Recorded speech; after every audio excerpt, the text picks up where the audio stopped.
Moral autonomy.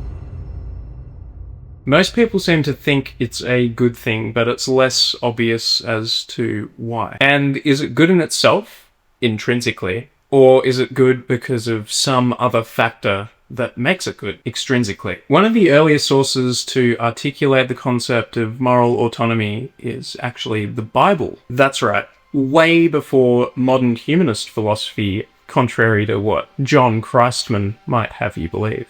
Let's talk about that, but first, a word for our sponsor, audio.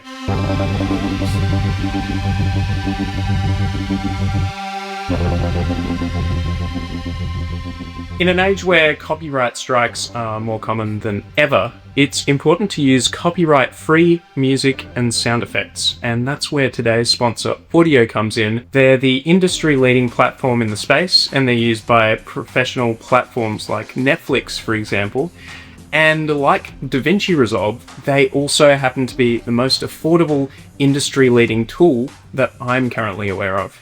I just bought their $199 lifetime subscription, and that allows me to use any song in their catalogue forever. So I know I'll be free from copyright strikes for as long as I'm alive. Audio have kindly offered to sponsor me and my podcast, and that makes it a ton easier to do the work that I do. I can tell you it's made my work-life balance and my post-audio workflow so much quicker. They have a massive library of tons of songs, not just orchestral cinematic tracks, which are really cool, but they even have industrial, techno, rock, hip-hop, and literally anything in between. Whatever genre you want, Audio's got it. You can even use their AI tool, Hans, to get a score perfectly composed to suit your film. So if you want a score from Hans himself, why not sign up with my affiliate link in bio? You get 70% off if you use my code SAVE70 at checkout, so why don't you go ahead and get yourself some good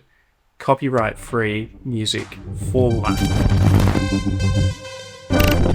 John Christman claims that autonomy is an invention of modern humanist philosophy, but it's actually been documented for over 5,000 years in the Genesis 3 rebellion story. Adam and Eve make a moral choice, their choice, to eat the forbidden fruit. Bad consequences? Yes, but God doesn't stop them. Why? Because autonomy, the ability to make moral choices, is intrinsically valuable in and of itself. This theme is constant in the Bible. God urges the Israelites to use autonomy rightly and choose acts that align with his divine commands. But he never endorses unbridled autonomy. It's bad when misused. For example, Adam and Eve, in eating the forbidden fruit, introduced sin, death, mortality, and reintroduced chaos into the world just after God spent all that time deriving order out of it in chapter 1. And this has some pretty disastrous consequences. In the New Testament, Jesus frames autonomy almost paradoxically, saying that true freedom comes from choosing acts that align with God's commands,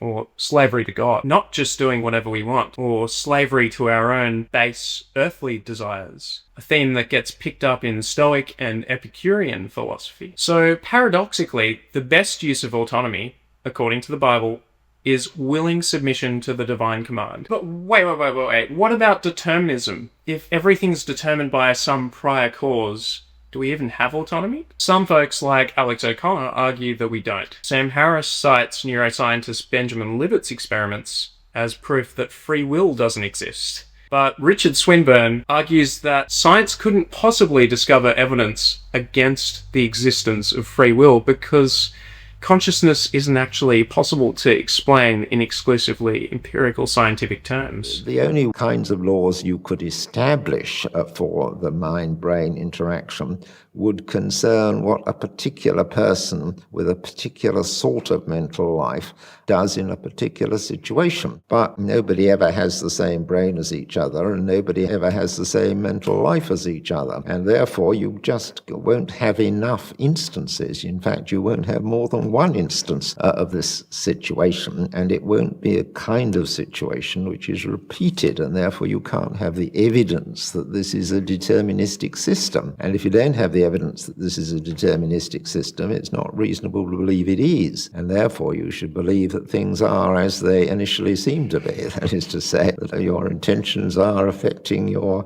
actions. So there's no reason to believe that you are mistaken in supposing that you are making up your own mind. That is the way it seems to you. You should believe it in the absence of counter-evidence. My argument is the counter-evidence couldn't ever be produced. If any of this interests you, I go into it in a little more depth on my Substack, linked below.